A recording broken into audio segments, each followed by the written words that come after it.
Collins here for Brutus Monroe. Today we're going to create this gnome inspired card. Let's go to the products I used to create this card. The stamp set called My Gnomes is a 17-piece set, and it's a great addition to the Tea Party set. You have a beard, some hair, some little noses, mouths, lots of little cute little outfits that you can mix and match to make a male or female little gnome. You have the little head as well as some arms down here. You have additional braids, and then you have the closed little mouth with little cute little lips. Then you have two shaped noses, an oval one and then a nice round nose. We're also going to be using the mushroom garden. Now this particular mushroom set here, I'm going to stamp twice and use it, and the little grass from this set. We're going to create a nice cute little scene of a little gnome picking some mushrooms. So like I said, this My Gnomes goes perfectly with the Tea Party set, which gives you a nice more variety of items to build your little gnomes. I'm going to use the little shoes here, but you have additional beards, hair, arms, and clothing, as well as hats for your gnomes here as well. So here's some noses and mouths, more mouths, exactly like that. So you could build, any style gnome you want. So we're also going to use the sentiment from here, which is best friends no matter what. This just gives you additional little sentiments and such. To go with our card today, we're going to be using the 6x6 media stencil. This one's called Stripes, and we're going to use it with some Chroma, Glaze, and lime. We're also going to be using the Tea Party pattern paper, and I'm going to use this one here. I'm going to pull it out real quick to show you. Just grab it here. This has grays and like a tealy blue and some greens in it, and that's why I'm going to pull in the Chroma mist. And the other side has like more oranges and tans. I'll give you a quick thumb through this pattern paper. It's all double-sided, and you get, repeated patterns, and there, you have like plaids and zigzags and so forth with little hearts throughout. I have my card base made from Not Your Mama's cardstock. I have layering cardstock in a gray to pick up some of the gray from the pattern paper. Another piece of Not Your Mama's cardstock, that's where we'll be doing our stenciling on. And I've cut down my little pattern paper here to a nice little rectangle. We're going to use the Chroma Glaze, like I said, on that piece of cardstock. I will trim down our gray cardstock later. Alright, so let's get started. I'm going to pull out my stick and stamp mat. I'm going to place my cardstock here in the center, and then I'll grab my stencil and place it on top of that. Excuse me. I'm going to get that on there centered as best as possible because I want to cover the entire panel with the Chroma Glaze. So I'm going to move all of my extras out of the way so I have plenty of space to work. I have my knife and my spatula to smooth on my Chroma Glaze. Sorry for the airplane flying over. It's really loud. I'm sorry about that. I'm taking out, making sure you realize that I do have my lid. I keep all my lids, the little interior little lids. Keep those. That's what will keep your Chroma Glaze or glitter glazes, all of our glazes, velveteen, glitter, chroma, nice and creamy and consistently moving. If you get rid of them, they'll have a tendency to dry out. That's why we provide them for you. Alright, so I put some on there. I do the great technical term of globbing some across the top, and then I'm going to spread it through using the spatula.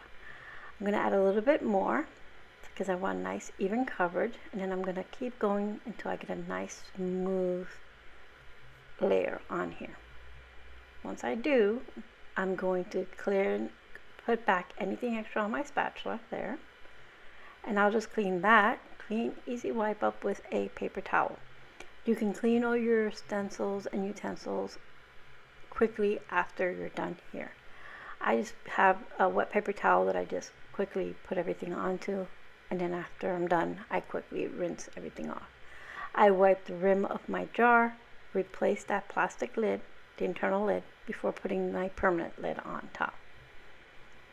So now I've removed my stencil. Now I'm going to remove my panel from my stick and stamp mat. I'm getting rid of any extra of the Chroma glazes all around it so I don't get my fingers in it. And then I curl the mat and the cardstock will just come loose from it. Just curl it and it'll just pop up. I'm going to set this aside to dry. While that's drying, I will wash everything and we'll be set to go. Alright, so now our panel is dry. You have a nice, beautiful, shiny finish. That's what Chroma Glaze gives you, a nice, even, shiny finish. No glitter in it, just this smooth, shiny finish. I'm going to adhere all of our panels together here. So I'm going to adhere this striped panel onto the gray layering cardstock. And then that will, I've trimmed down so that it's about, let's say about a 1/4 inch bigger than our green, oh my goodness, our Chroma glazed panel. Sorry about that. Just my brain will stop working there for a second. So then I've trimmed the gray panel to be about 1/8 of an inch smaller so that you have a little bit of our card base showing. So we have that all those layers showing. Having a bit of the white showing is perfect because there is white throughout our card. So here's our pattern paper, and I made sure that I lined up all the stripes for our Chroma Glaze panel with the stripes on our pattern paper.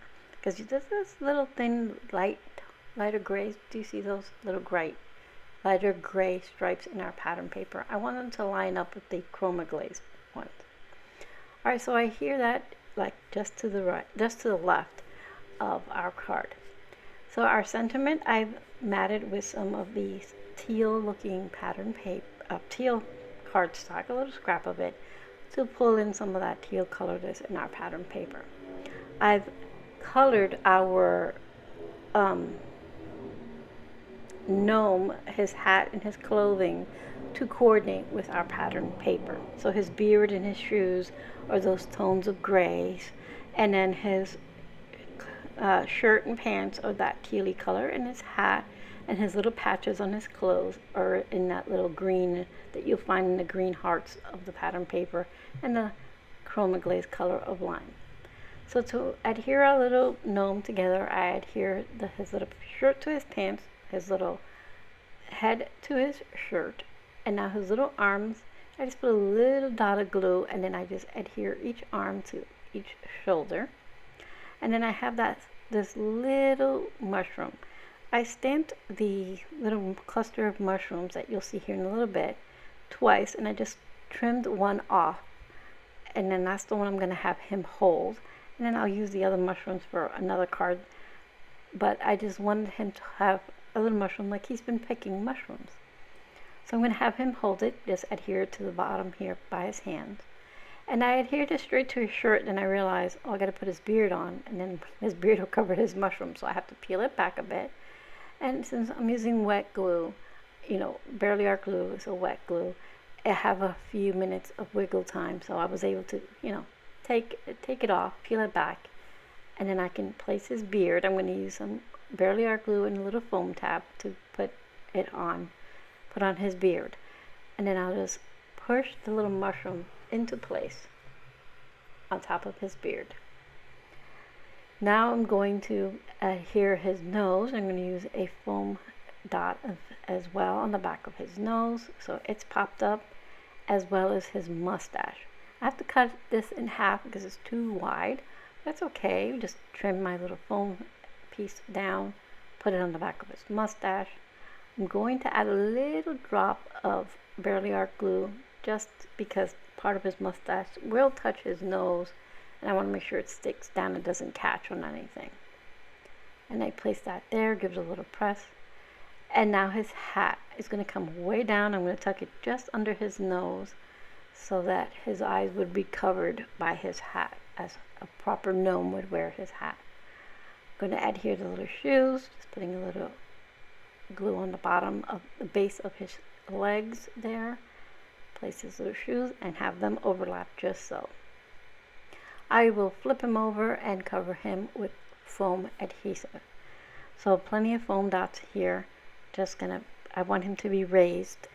Now I don't put any extra embellishments on this card. I kept it pretty simple, but thinking of it, I should have put some like gray sequins or something. Didn't think of it at the time, but it's fine. You can and do that if you would like. So I'm going to go ahead and finish putting all my last little foam here, and then I'll remove all the backing as quickly as possible. And then I will place him just to the right of our pattern paper, as you will see here in a second. If I could ever get the backing of my foam adhesive off. This is, for me, the hardest part of crafting. I say it every time, I know, but it is. So I'm just going to try to get those last few pieces off. And I think I'm almost there. Yep, okay, so now I'm going to bring our card base down. And I'm going to place him so he's standing right here, just off. Like so. So in this little corner, here's a little mushroom patch where he has been picking his mushrooms from. So I'm going to go ahead and adhere this directly to that little corner right there. Press it into place, and then a piece of this little green grass that all came from the Mushroom Garden stamp set. I'm going to place that there.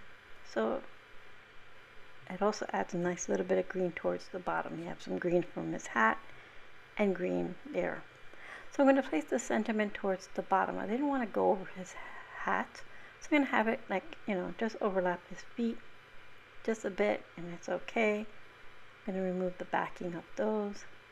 And then I realized I had to remove one of my foam tabs because it would be overlapping his feet, and they already have foam on them. Alright, so I'm going to go ahead and place that. Once I get that all into place, our card is finished. Just grabbing everything really quickly here. Oh, but I realized, it's bending. It's dipping, so I needed to put a little bit of foam adhesive on the place where the feet weren't there. So now our card is complete. So you can see in his little beard, I went ahead and put some sparkle gel pen in there so it catches the light and he has like a little shimmer, and his beard and mustache. And I also did some gel pen work with white gel pen. So today we use our stick and stamp mat, our 6x6 stencil called Stripes, Chroma Glaze in lime, our Tea Party pattern paper collection, the Tea Party stamp set, the Mushroom Garden stamp set for our mushrooms that he's holding and picking from, and of course our Gnome stamps set to create our little gnome, along with some gel pens to give him a nice finishing touch. Thank you for being here, and I hope you found some inspiration.